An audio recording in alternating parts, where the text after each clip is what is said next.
Hey everyone, this is Andrew Hall, and with Jack Materko, regular co-host here on Monday evenings. And with us, how you doing? I am just excited. I am excited with Bertha Vazquez. She is the director for the Teacher Institute for Evolutionary Science. Bertha, I'm not going to read your entire resume. I'm just going to give the basics for the people out there in the chat. Bertha Vazquez has been teaching middle school science in Miami-Dade County Public Schools for over 30 years. She has a BA in biology from the University of Miami and a master's in science education from Florida International University. And you're freaking brilliant. This is not the first time we've talked to you. I've done an unfair job condensing your resume, but thanks for coming on. And everyone in the chat, if you have a question about teaching, if you have a question about evolution, we're going to try. Well, Bertha's going to try to answer some of the questions, right? Because she's the big brain here. Bertha, how are you doing? I'm good. I'm tired. I taught all day, but I'm good. So I did a lot of talking, but I'm A-okay. Fantastic. How are you guys? I think I'm doing well. How about you, Jack? I think I'm doing pretty okay.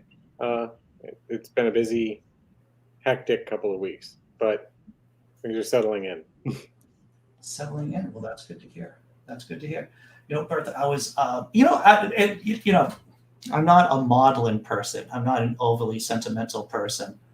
But I was looking back on our last conversation back in May of last year, and where we were then and where we are now. And I don't know how much you hear this, but I just want to thank you.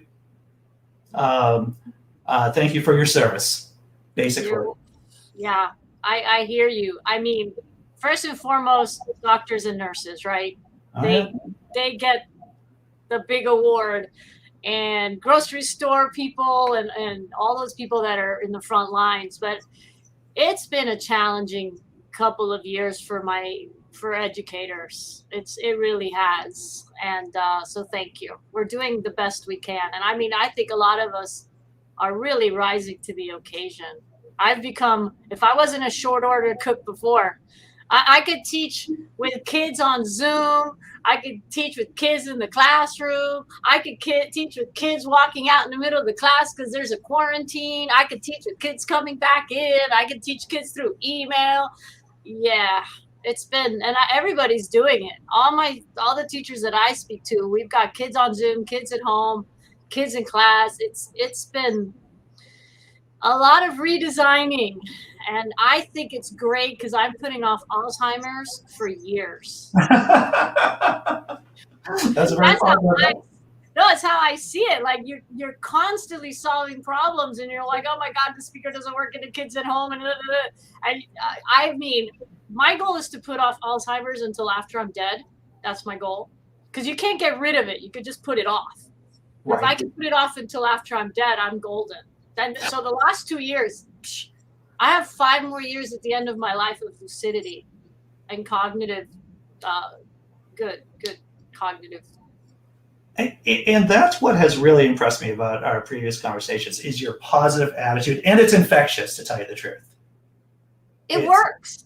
You know, people ask me, what's the best way to combat creationism and all of that? You know what? I don't even talk about it with ties. You combat it by promoting how cool evolution is. And I mean, I think we have like a way better product. If we shouldn't even compare, because I don't think they're comparable, but it is so interesting. The topic is so interesting that you don't even need to go there. You just like teach it with the wonder and the awe that it deserves, and it sells itself. So I have to ask you, for the people who aren't acquainted with TIES, you want to just tell us a little bit about the organization? Sure, I'll give you a little history. So I've been teaching a very long time, and as a teacher in Miami-Dade or any school district, one of the things you're required to do is provide your fellow teachers with some professional development. And I love biology and I love evolution. So in the past, when I help my teachers teach, like, oh, here are some good lessons or whatever. They're usually biology lessons. And I had the opportunity to meet Richard Dawkins. He was a visiting professor at the University of Miami. I guess it was like 2014. And I told him, I said, hey, I teach my fellow middle school science teachers about evolution. And the thing with middle school science is that we teach everything. I taught energy today. I taught homogeneous and heterogeneous mixtures, and I taught biochemistry. And we're the jack of all trades. So it's completely normal that you're not an expert in everything, middle school specifically. So he said, wow, that's great. And the next day he calls me on the phone because he asked me to email him. And he calls me on the phone in the middle of class and he says, can I come and meet these teachers and help you? Wow. Which, after I picked myself off the floor, I asked the teacher across the hall to watch my kids, and I went to my principal and I got on my hands and knees and I grabbed her by the ankles and I said, please make this happen. Oh my God, please let this happen. And he kept his promise. 2 weeks later, he was on his way from Australia back to London through Miami. And he kept his promise and he showed up at our middle school auditorium.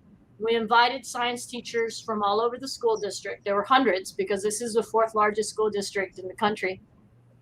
And he chatted evolution with the teachers. And then he said, would you do this for me nationally? Which kind of freaked me out because that's like a whole other ball of wax. And I said, okay, I'll try it. So it started out with me in 2015, teaching a local PD here in collaboration with the Miami Museum of Science.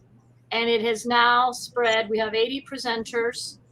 We've done over 300 workshops in all 50 US states, and everything is free. And what we do is provide resources through our website. It's called tieseducation.org. We provide resources, we provide websites, we have guest scientists. All of it is helping teachers understand the content of evolutionary biology, therefore teaching it with more understanding, more enthusiasm, and hopefully passing that knowledge and passion for the subject on to their students. Sorry, that was like super long-winded. That was not. That was excellent. And okay. I have to say, there are links to your organization down in the description, everyone. So if you want to take a closer look at Bertha's resume and check out the site, it's definitely worth your time. I was just perusing it earlier, and you're still doing, or the organization is still doing sessions with teachers. Oh, yeah. And boy, there was a big pivot. March 2000, was it 19 now? I don't even know. 2020? When did we go in lockdown? 2020. I believe it was 20. I talked to you. It feels like it was longer. Yeah. Yeah. So there were a few professional developments, a few workshops canceled, but that was like in March. But by June, all these science teacher groups had gotten their act together and we just went virtual. And I've only done one face-to-face in Mississippi, a full-day workshop in Mississippi in July. Other than that, everything's been virtual since. All the workshops have been virtual. Still free, and some of them full day, some of them 1 hour. But it's all about, I call the TIES webpage, especially the resources page, the Walmart of evolution education. All I do is I find the absolute best resources out there and I put them all in one place. I make it very easy for teachers to find good stuff. I will say that your Facebook page, the TIES Facebook page, is excellent. I follow it, and whenever something comes up, whenever you publish something on the TIES Facebook page, it always comes up on my feed. And cool. It's great stuff. Thank you. I can take no credit for that. I have a wonderful partner. His name's Kenny Coogan. He's a teacher in Tampa, Florida, and he runs he posts all the Facebook stuff. Okay, cool. So as you're doing these conversations with teachers, doing these virtual conferences, and I guess we're backpedaling into the pandemic right now, and as the pandemic kind of unwound or developed, how has have the questions changed? Well, something amazing happened that I was not expecting when we went into lockdown in March of that year, which Jack said it was 2020. It seems like 2019 to me. I thought, oh my God. So there was no school at all. There was no Zoom. There was no nothing. The kids went home and we were supposed to assign, this is the new word in education. It's called asynchronous learning. If you have kids, you know that word. I hate that word. I know that word. Oh, so it means give the kids work and they do it on their own, right? So I created a middle school unit and then I created a high school unit. Our focus is middle school, but hey, I'm going to help the high school teachers too. I created a unit that the kids can do on their own without a teacher in front of them, that covered they would meet or exceed the curriculum standards of any state. In 3 weeks' time, those 2 units and the ancillary materials like the answer keys and the exams were downloaded 2,000 times. That's great. 2,000 times. So teachers were desperate. And the thing is that evolution is usually taught towards the end of the year. So that was exactly what was coming for most teachers. That was the unit that was coming. And so the timing was perfect. And so if a teacher hands this to a student and says, okay, you have 2 weeks to do this, because it's lengthy, it's a unit, it's not a day.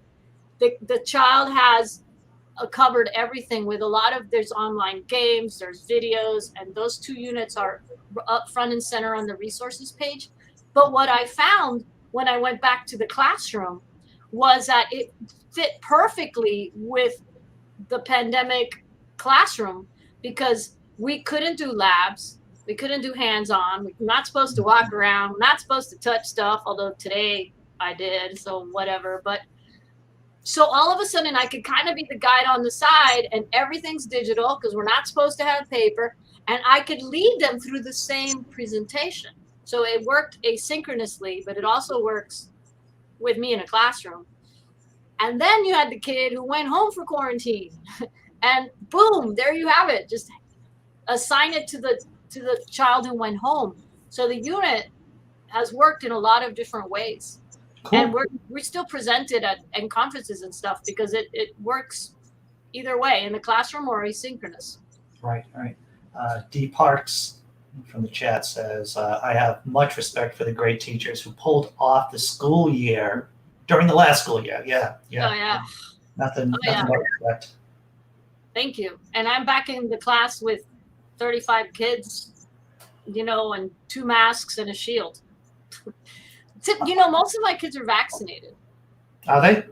Yeah, and I'm not supposed to ask because I live in Florida. But you know what I do? I just said something under my breath to myself, like, boy, I'm really glad I'm vaccinated because we're all really in close quarters here. And I knew they would all just start talking. Yeah. So I just eavesdropped for the rest of the next 5 minutes. Like, I'm vaccinated. So I didn't ask. That's good. I like what you did there. That's some Jedi mind trick stuff there, Bertha. These are not the droids you're looking for. No, not at all. Have people become hungrier to learn about evolution in the age of COVID? No. No. Well, people have been talking about, how the virus can change over time due to mutations. So that's a nice little natural selection lesson going on before our very eyes. Yes. Yeah. I think so. We were so talk about the classroom, because now I guess we're going to talk about the thing. We're going to talk about Florida and teaching and masks and Governor DeSantis, and I don't even know how to bite this apple. But what does your classroom look like? Are the windows all jammed open? Is the air system working? What's going on? Well, I don't have any windows, so we have to keep the door locks because of the active shooters that we have. So there's this thing going on. Not that, thankfully, there hasn't been one of those, but we've been locking our classroom doors because of the school shooting. So there's this. What do? Do you open the door for ventilation because of the virus, or do you lock the door See what I mean? It's kind of hard.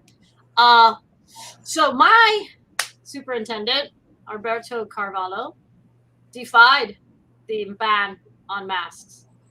Yeah, he's good. And he defied the ban on masks. Very brave, good for him. And so everybody's wearing a mask. My class, my school, at least, I can say there's not a problem.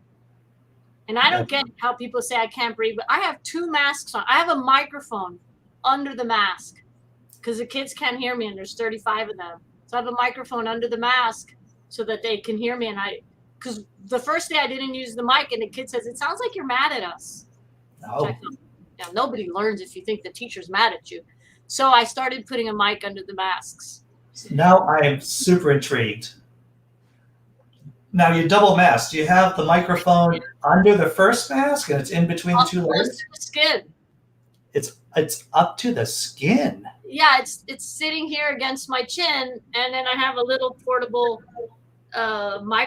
speaker, on my skirt or on my pants. And the kids can hear me, and I don't have to scream because I work from 8:40 to 4, no breaks. I have class after. I have over 200 students, so I can't yell all day. Yeah. I'm going to say thank you again. How's that? Thank you again for your service. Yeah, we have fun. The first day of school, what I do is I ask them to draw a scientist. I've been doing this for 30 years. I've done this with elementary, middle, high school, college. Everybody draws the same damn picture. It's an old white guy. He's got crazy hair. He's got a lab coat on. And there's a table with chemicals on it, little flasks and beakers. So then I make fun of their drawings. I say, "Oh my God, this isn't right. This isn't right." And then I tell them, "No, there's electricity, there's vaccines, there's cars, there's M&Ms, there's, I count out half of them, and I said half of you would be dead if this were 220 years ago, because there's no water filters and antibiotics and vaccines, and we got a man on the moon." And then my first lesson is I show them an artificial heart, a little video of a guy with an artificial heart. I show them a video of a woman with a portable dialysis so she could live her active life. And I show them 3D printed prosthetics for children who outgrow their prosthetics too quickly. And then I say, sky's the limit, make something up. If you can make up anything, you don't need to know the science behind it. What would you make up? Oh my gosh, guys, I am sentimental. I was crying. They made up robotic eyes that can see. They made up a chip in the brain to cure Alzheimer's. They made up contact lenses that cure color blindness. Oh, they adopted the science of lizards and grew back limbs. Oh, yeah. These are 12, 13-year-olds. And then I make them peer review. I make them explain their idea, and the class raises their hand, and do you charge the battery, or does it come in different colors, and this and that. And then they have to go back to their drawings and add peer review, add some of the suggestions that their fellow scientists made. And that's what I've been doing last week. That is so powerful because they are actively doing it as against you just hearing about it. Yeah. And I tell them, one day my dream will be that one of you come back to me and say that those contact lenses that cured color blindness, I actually made them. Yeah. That would be, okay, I'm good. I can go now. Right. Just saying hello to some of the people in the chat. And Dee says again, is saying, I wonder for kids' mental health with active shooters, viruses, and the schools as they are. Have you noticed strain with your students, Bertha? Yeah. I mean, that's not funny. There's nothing we can say about that.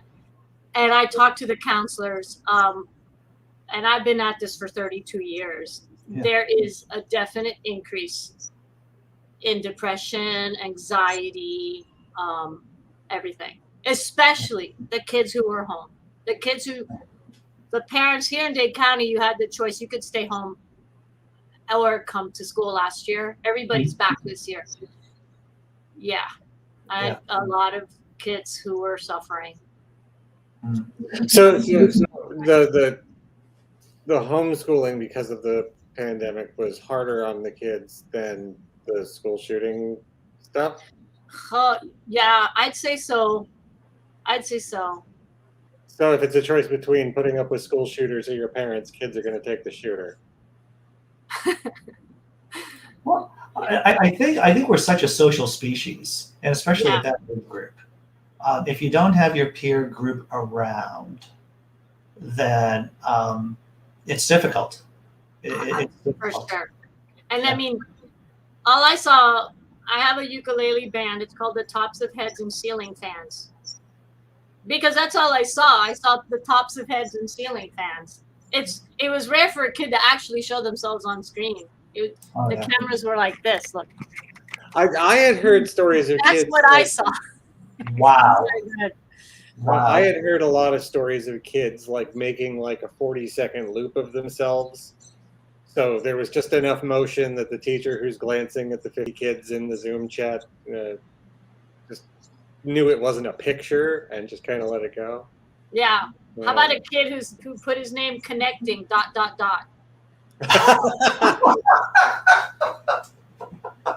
mean, you give him an A just because that's pretty smart. That's really good. That's really good. So did you have to do live action like in the classroom teaching as well as trying to communicate to kids via Zoom at the same time? So I made sure I'd say, okay, kids here in front of me, nobody answered the question. I need somebody at home to answer the question. And what I was doing was called a chat storm, where you type the answer in, the answer's 5. Type the answer in and hold on. I say 1, 2, 3, hit enter. And they all had to do it at the same time, because the minute somebody puts the answer in, nobody else is trying. And then I would kind of like quickly review, like, okay, who's not there. And one of the kids who was never there, her name was Juliet. I'm not making this up. So I spent all year saying, Juliet, wherefore art thou, Juliet? I don't think they got it. But sometimes the jokes are just for you. It's not for the kid. Actually, when you say a joke like that just for you in class, and the kid smiles over there in the third row, you're like, okay, that's a smart girl. Or that's a smart boy. They're gifted with humor. That's what they are. Yeah, and I teach like ridiculously gifted children. We're the best. We have the highest test scores of any public middle school in the state of Florida. And I know it's Florida, but that actually does say a lot. I'm trying to preempt your joke about Florida. I have to tell you, there's a lot of Florida stories I cover in my morning show from 9 to 10, because there's so much to talk about in terms of Florida. So what kind of conversations are the kids having between themselves so that you overhear about the virus and about anti-vax? Do you hear anything from what the kids are saying about their opinions about anti-maskers?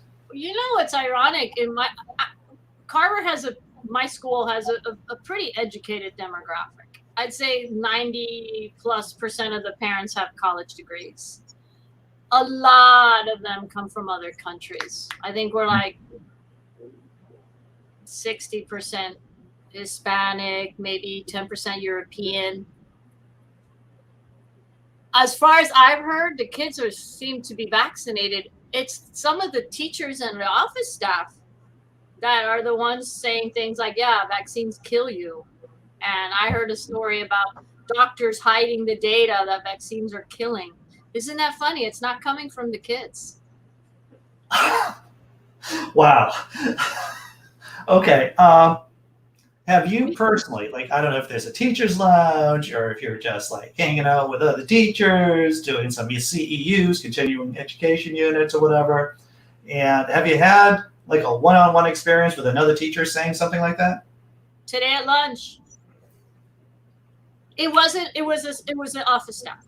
And she said, well, vaccines are bad because we need to all develop immunity for it. That was her comment. And I said, what, so we're going to sacrifice a bunch of humans along the way while we develop that immunity? Just so we can get that immunity naturally. Plus, In that's natural exactly what way. a vaccine does. It gives you natural immunity. And then I didn't have to say anything else because the math teacher I was sitting with just went off. Oh, no. I am by nature non-confrontational, which you would think being the director of the Teacher Institute for Evolutionary Science, but I don't engage. The math teacher was brilliant. She did great. Oh, that's great. I like to ask more questions when people say something that Yes. I'm like, I want to understand all the nuggets of wackiness that's somehow living in here. I'm intrigued to find out more. Like I thought, okay, how can you not be in favor of vaccines? We understand how beneficial they are. But then I realized what you're asking them to do is change their entire belief system. It's not just about vaccines. It's their political belief system. It's their perhaps religious belief system. It's changing, like telling someone that everything you think is wrong. That's tough. Yes, I think as anyone who's been online for any amount of time knows how difficult it is to change hearts and minds. Yeah. As a teacher, and our last conversation, I didn't count how many times I said I'm going to ask you an unfair question. Uh-oh. But I think I'm going to ask you an unfair question. In your experience, what's your go-to when you think about, well, I'm going to try to change this person's mind about something? What's your go-to strategy? First of all, I deal with children, so I'm very kind. Yeah. You have to be very kind. You can tell an adult, like, I don't engage. But you can't do that to a child. Secondly, I do exactly what you said. I ask questions. I think people are more likely to change their mind if they think they're coming to their own conclusions, not that you're changing their minds. Right? Yeah. That seems to work. I haven't had the problem with vaccines, but I definitely have had it with evolution. I've taught evolution, and there's been a child the entire time who's taken his chair and faced the wall. So he doesn't have to hear me or see me, and chooses to just not do any of the assignments. Calculates, makes sure his GPA doesn't drop below a certain point, and chooses not to do any of the assignments. And what I've noticed is that in my experience, they come back. They'll come back a year later, 3 years later, and they'll apologize. And they say, I'm really sorry. I was wrong, which is amazing. I'm not making that up. I've had that happen to me a couple of times. A couple of times. That's powerful. And that's a reason for hope right there. Yeah. And with kids, you got to be gentle. They're little. You can't say, oh, you're. Can I curse? No, I can't curse, right?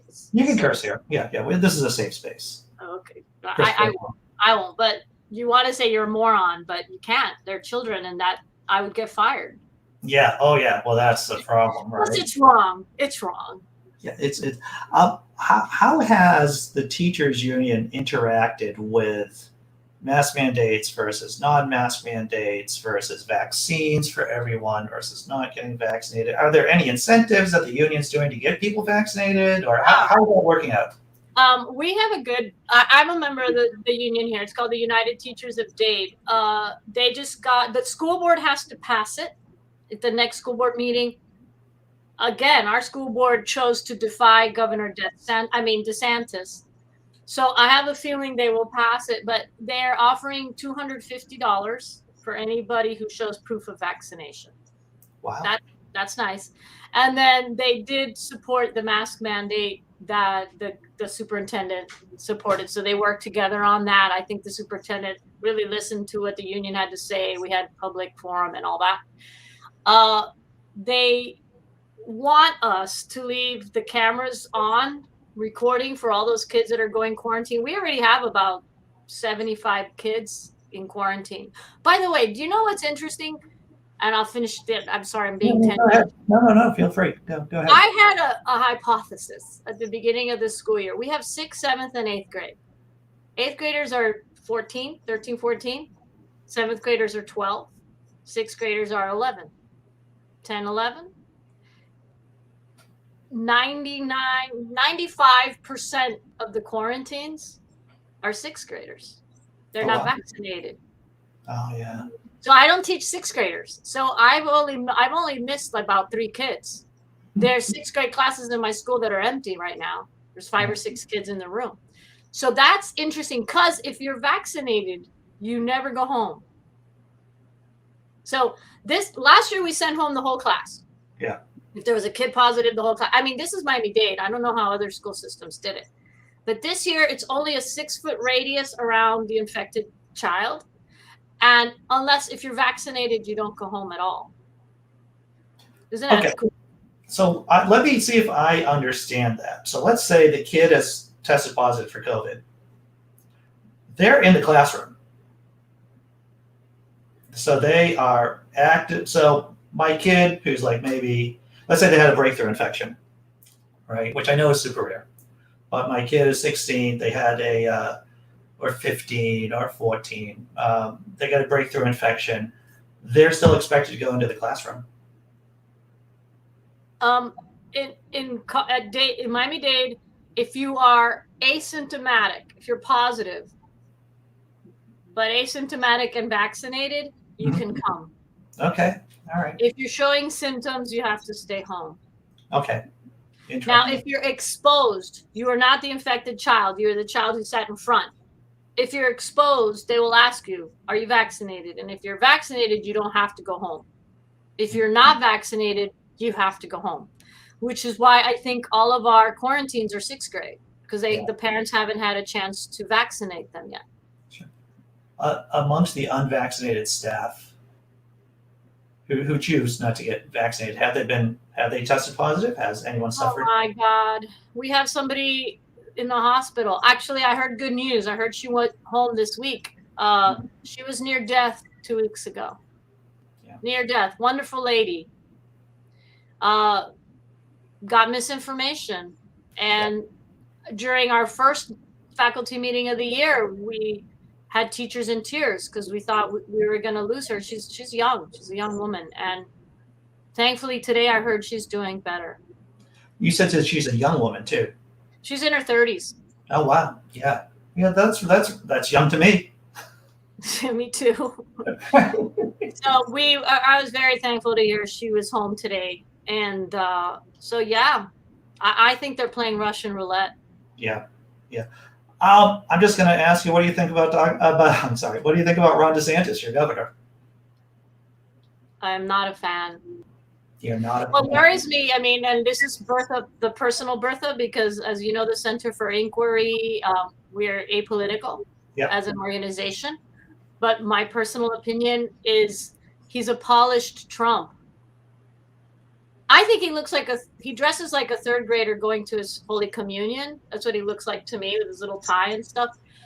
But he's polished. He's more polished, but he has a lot of the same ideas. So in a sense, I think he's more dangerous. Although this has hurt him a lot. It's a special breed of Republican, isn't it? That you extol the virtues of personal freedom while at the same time telling school districts and local municipalities and businesses that they can't do something. That doesn't make sense to me. I don't think it makes any. I don't think there's any logical coherence. There's been a breed of them hanging out in the Republican Party for a while now, though. We had a thing out here in Arizona where cities, like environmentally conscious cities, tried to have plastic bag bans, and the state house came on with this bill that said, well, your city government's not allowed to do that without our say-so. And so we thought you were the small government people. What the hell? Isn't that right? We have the exact same thing. Miami-Dade County tried to pass some energy saving measures, and the Tallahassee said no. And so I wonder, as a civics teacher, when you talk about what the parties stand for, do you still say that the Republican Party stands for small government, less regulation, less intervention into people's lives? Do you still present the party that way? Well, if this is a rhetorical question, if you're going to ask me what I I'm would asking say, for real. I would say, well, I know what I would say. And that I would say it's for white supremacy and fascism, to be blunt. I mean, Trumpism has taken over the Republican Party, and it still is in that mold. I don't know what a civics teacher would say, to tell you the truth. I have no idea. I don't know how they could talk about the Republican Party without getting fired. That wasn't she in Arizona that she got fired a couple weeks ago? She went too far. She said, your parents are dumb for not getting you vaccinated. You should never say that. Was that Arizona? I remember hearing about that. I'm not sure what state I don't remember that one, but I may have just missed it. Yeah. Jack has a kid, but the kid, how old is your child, Jack? 2? 2.5. So yeah, school isn't an issue yet. Yeah, and they're time consuming. Yeah. 2.5-year-olds. Yeah, like all the stuff going on with school, it's just like, well, she's not in school yet. Like none of this is actually a consideration for me for another, year or so, and even that's preschool. So it's like, we'll see where things are at when she's ready for school, rather than follow every last little update of what the schools are doing for me right now, because it's just not practical. Sure. Dragons in Genesis in the chat saying his family got hit with COVID. 2 brothers, his mom, your father, and a newborn all got hit with newborn. Hopefully, I mean, wow, asymptomatic. I hope. Yeah, my heart goes out to you, Jason. That's Dragons in Genesis. He got released recently. He's doing better. Other brother has very mild symptoms. He thought it was allergies. Yeah. I tell you, it's allergy season for me. And whenever I get the sniffles, I'm thinking, oh no, maybe I have it. Yeah. We're all hypochondriacs these days. Right. Sorry, go ahead. Oh, no, you go ahead. No, I was going to say that it was hard to Zoom and have kids in front of me at the same time. And last week was the first week of school here. And Sunday, I got an email from a mom asking me to Zoom that very next morning, first day of school, with her child. And my first reaction was like, oh, God, no, not the first day of school. But then I thought, gosh, so he wasn't positive. He had been exposed to somebody positive. And I started thinking about it. I'm like, wow, she's really doing the right thing. She's doing a really responsible thing. How can I say no? How can I punish this child on the first? Poor kid. He's not going to be there on the first day of school. He's going to fall behind in his classes. And I said, okay, it was a pain because I wasn't in my room. I was in the library and stuff, but I did it because I thought we have to reward people for doing the right thing. Who knows, if I might have kids in my class who are positive and the parents are sending them because there's nobody to stay home with them. Yeah, I think you're spot on with how do you incentivize good behavior, and that's by reinforcing good behavior. Exactly. Yeah. So I have to ask you, since we're living in the age of COVID, and with your science background, as everything started happening, how did your knowledge of science, of evolution, inform your decisions on what you're going to do on a basic level, on a day-to-day level? Well, just, follow CDC guidelines. And I think in this case, it's when too much knowledge is a bad thing. Because when I think about it, even day to day, I think maybe by January, February, because there's so many infections out there and we haven't achieved enough, a high percentage of vaccinations. There might be a variant out there, thanks to natural selection, that none of us are protected against. I kind of predict that might happen. Bertha, you just, I've said this before on other shows, is that I feel, and this is me just wrapping my mind around this, right, is that I've wrapped my mind around the fact of what the future looks like in terms of ever going back to quote unquote normal. And we seem to be just one variant away from starting all over again. Yeah, and I think not just the people's health, but business and the economy. Yeah. Yeah, so unfortunately, sometimes your knowledge of evolution and natural selection keeps you up at night. Yes, yes, it does. Yes, it does. Ignorance is bliss, isn't that what people say? So yeah. Um, I'll have to ask you. This is what I think. Once again, those of us who've been online or interact with people in general in a skeptical way, they'll say things like, "Well, that's just my opinion." You'll come up with them with fat, and then they'll just say, "Well."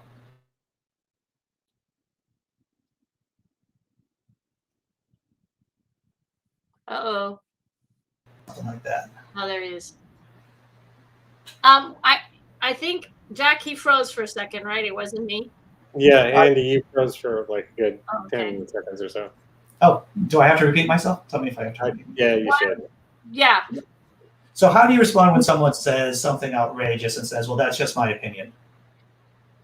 Gosh, there's so many people who don't understand science, right? But I think Neil deGrasse said it best. He said, science doesn't care what you think. It's right whether you believe it or not. That's the best right there. I do a lot, even including the very first week of school. We talk the difference between theory, law, hypothesis, and fact is very misunderstood, right? Yeah. But when you say your opinion doesn't matter. It doesn't matter what this is not an opinion. This isn't a debate about healthcare and universal healthcare. That's hopefully an informed opinion, a debate with informed opinions, but that we can talk about. But science is science, whether you believe it or not. Neil deGrasse Tyson can't say it better than that. So I know you said this on the last time that we chatted, but can you just go over the theory, law, fact, hypothesis, hierarchy, or the ladder? Yeah. So I think the problem with that is a lot of words have two meanings, and the way we use theory in the day-to-day world is not wrong, right? I love Law and Order, and they always have a theory of the crime. He came in through the window and went out through the front door. And you can use the word like that. It's kind of like, I tell my kids, every day I do an episode of How to Annoy Your Parents. and now for today's episode of How to Annoy Your Parents, what they don't realize is that, when kids go home, mom and dad say, "How's school?" They say, "Fine." What they don't realize is that I'm actually in cahoots with their parents, because now their parents know what they're learning in school. But kids don't watch this, so it doesn't matter. So I tell the kids, when you go to the grocery store, your mom or dad asks you for organic milk, bring them any milk, because it's all organic according to chemistry, right? Anything with carbon in it is organic. I like that. Yeah, and that's annoying to your parents. So the word theory is exactly like that. I have a theory that the Miami Dolphins are going to win the Super Bowl. I know it's not a very good theory, but that's a theory. In science, that's not what theory means. And some people have argued, including Richard Dawkins, that we should change the word theory to something like principle.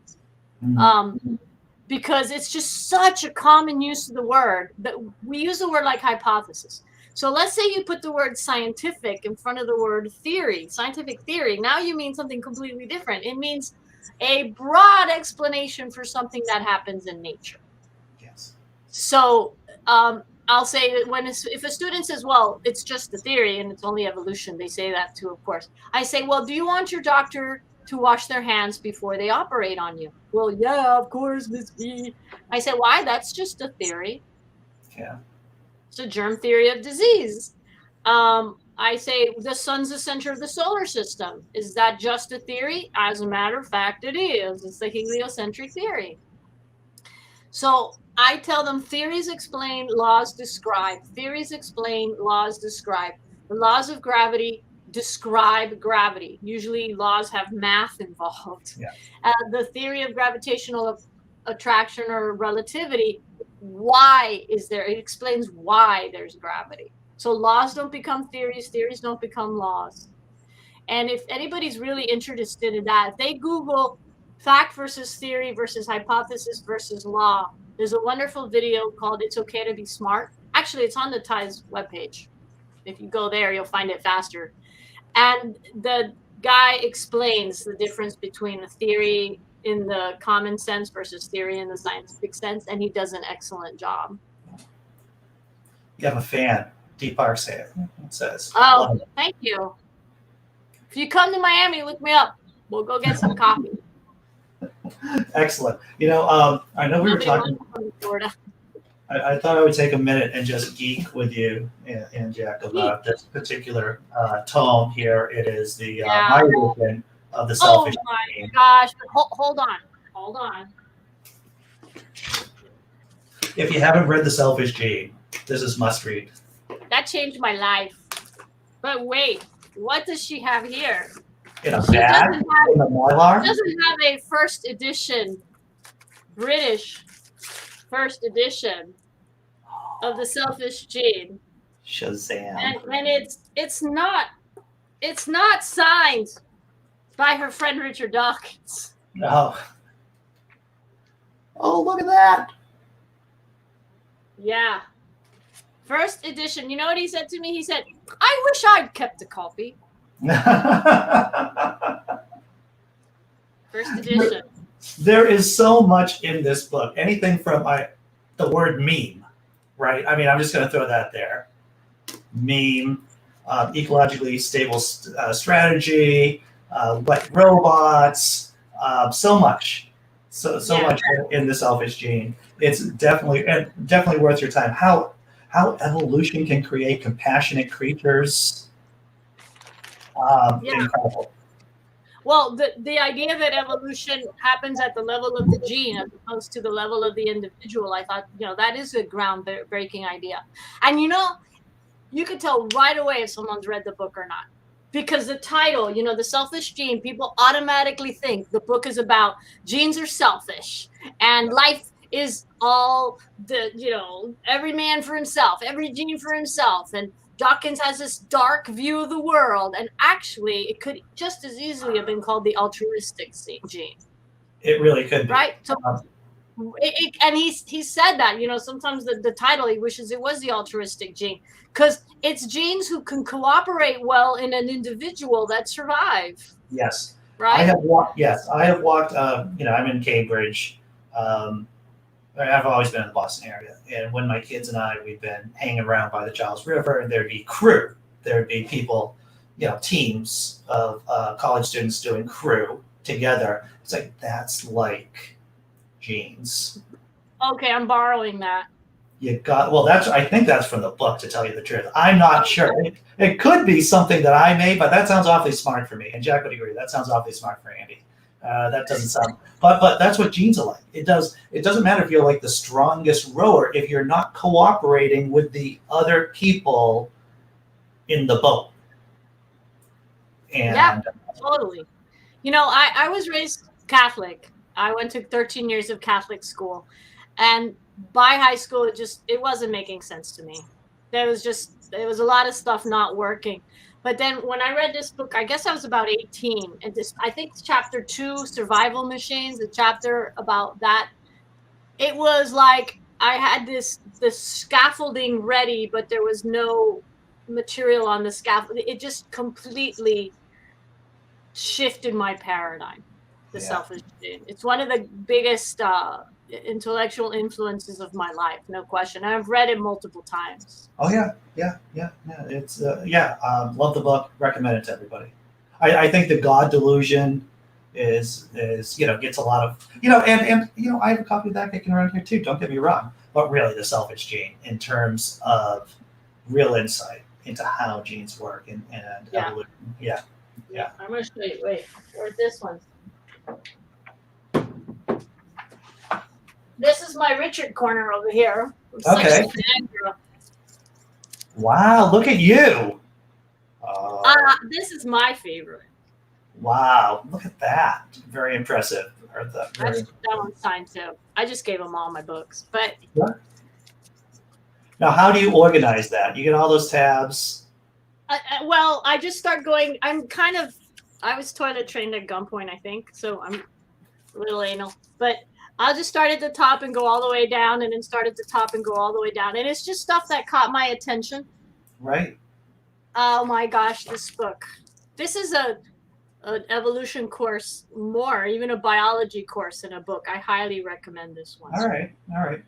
All right, very good. I think I might have that kicking around. I'm not sure. Yeah, it might be in my list of things to read, but I've never had, but I haven't. And there are a lot of those books on my list. The Like ancestors. the Canterbury Tales. You're Oh, going back in time. right. And as you go back in time, the tree of life starts, branches start coming together. And at every branch, or a lot of the branches, there will be one of the animals or plants or bacteria tell their story. Yeah. So, everything from axolotls to Mixotrichus paradoxus. And then until you get all the way back to what he calls Canterbury, which is the origin of life. Nice. It's Nice. really awesome. I was reading, and this is thanks to Ties, by the way, the Ties Facebook page. And if you haven't liked the Ties Facebook page, I recommend it. About the recent Salon article about a step forward in terms of the United States of America and people accepting evolution, huh? Yeah, that's a National Center for Science Education. They're a wonderful organization. And their latest work shows that more than half of Americans now accept evolution. And I never use the word believe. Yeah. Because like you said, it's true whether you believe it or not. I use the word accept. That's my verb. And yeah, we've kicked past the 50%. Now, if you look at people under 30, it's well over 60%. Wow. The last time. And Sean Carroll, the biologist, not the physicist, said that, he attributes that to better education. He also attributes it to really cool science guys, science explainers like Carolyn Porco and Bill Nye and Neil deGrasse Tyson, and kids could get on YouTube and learn more. I mean, I think the internet's a big problem in terms of misinformation and stuff, but in that way, it's worked. Yeah. And sorry, if you talk to teachers more and more, they seem to be getting less confrontation. I was in Mississippi, like I said, in July, and these two young teachers at the end of the day stuck around to talk to me. And they said that they're even not seeing resistance. Like when they were in high school, that what their classmates made the teacher go through, the poor biology teacher, their own students now are not as confrontational about it anymore. I think we are. I'm going to be optimistic about that. I think we are moving in the right direction. That's fantastic. Yeah, and it is good news. More than 50% of the population accept evolution. Think about it. You're like, oh my God, it's terrible. We're down there with the other civilized country, whatever, first world country is Turkey. Turkey, well, it's that, it's that Erdogan fellow. Yeah. It's the President Erdogan there and his attempt to, and I'm not going to start talking about about Turkey's politics, everyone. You don't have to worry about that. But there seems to be a consistent issue if you elect a fanatic as chief executive or a lunatic as chief executive. Not that we would know that here in the United States of America, right? We don't have any history of that. But second to last question, the penultimate question, Bertha. Joe Biden and this administration. The last time we talked, it was in May of last year. Have you seen any change with how, and has it affected you at all in terms of who's sitting in the big seat in Washington? Well, it's funny. Sometimes you know more about the bad players than the good players. Did you ever know the name of the Secretary of Education before DeVos? Absolutely not. Right? So that's definitely better. I mean, the other thing is when my own school district decided to defy the mask mandate, Tampa, I think there was several school districts that came before us. They stepped in right away and they said, if your superintendent and school board members have their salaries withheld, which is absolutely horrifying. It's hard that the governor would do that, whatever. Immediately, the Biden administration stepped in and said, we will provide federal funds if that be the case to pay for the superintendent's salary and the board member's salary. So if anything, like symbolically, they have your back, which is great. Yeah. So I guess the final question is that, and we'd like to ask this, is there something you wanted us to ask you, but we didn't get around to? Is there a topic you wanted to touch on, but it just hadn't come up? Yeah, actually, I would have loved, because I'm sure you have a wonderful audience, and I'm always looking for volunteers who do webinars for us, or people who have local ties to their school districts and teachers, because it's very hard for me to reach out to somebody in Iowa or Idaho or Massachusetts. They don't know me.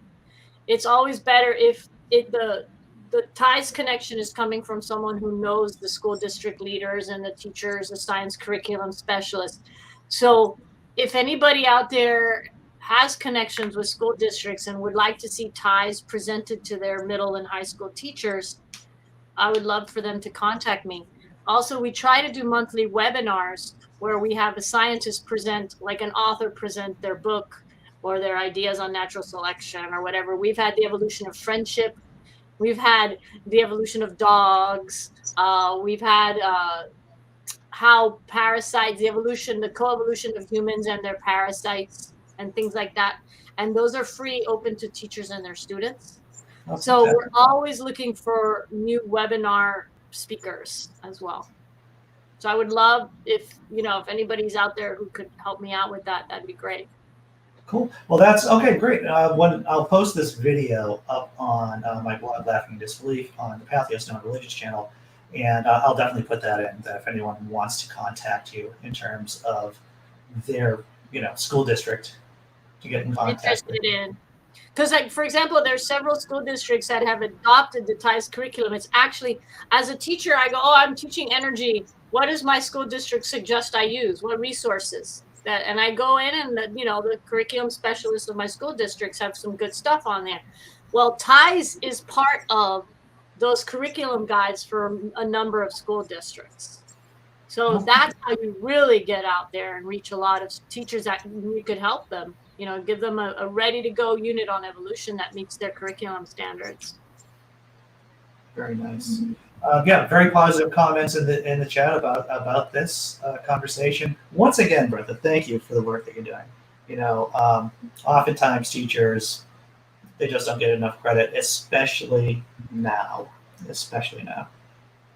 Yeah, thank you, and shout out to everybody else who's working so hard during this pandemic. Doctors, nurses, grocery store clerks, everybody out there facing this. Yeah. Well, anything from you, Jack? Anything you want to say? Anything you want to? No, I don't think so. Sorry, there's a little low energy this week, but yeah. Yeah, low energy. I understand. Well, you've been a busy Satanist, sir. That's what you have. It has been that. Are you a member of the Satanic Temple? Yeah, I help run the virtual house where we do our weekly services and stuff. You guys are busy. Yeah, we are. Matt actually is in charge of, and he's underselling himself. He helps organize and run the virtual estate for the Satanic Temple. And what it is, it's an e-space. See, Jack, I've been selling your Keep going, please. This is great. I've been selling this to a bunch of other people too, by the way. And what it is, it's a virtual space that has many different rooms in it, so people, like conventions, can be held there. And so you can have one activity in one room, and people can go to another room and have something else going on and go from one room to another. It's pretty neat, right? Yeah. It is. Yeah, so we're very proud of how that's going. You're doing the Lord's work. Heh. That's right.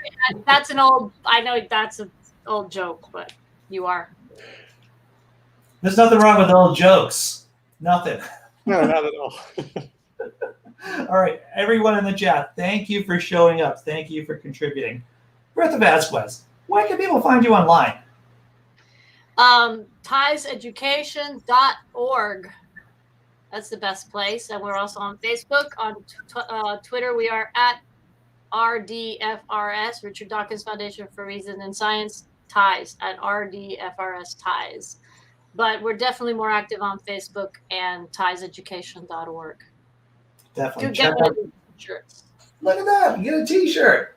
And Yeah, definitely. Wes Stewart here, who's a friend of mine, does some work on other channels. Yeah, Wes, take a look at this, and maybe you should get Bertha on the Tang Network because she's brilliant. And Tang Network is another atheisty, sciencey, skeptic network. They do good work over there. Big fan of them. So, Bertha, thank you again. Everyone, thank you. We'll talk to you all later. Be good, everyone. Thank you. Thank you, Jack. Thank you. Bye. Thanks.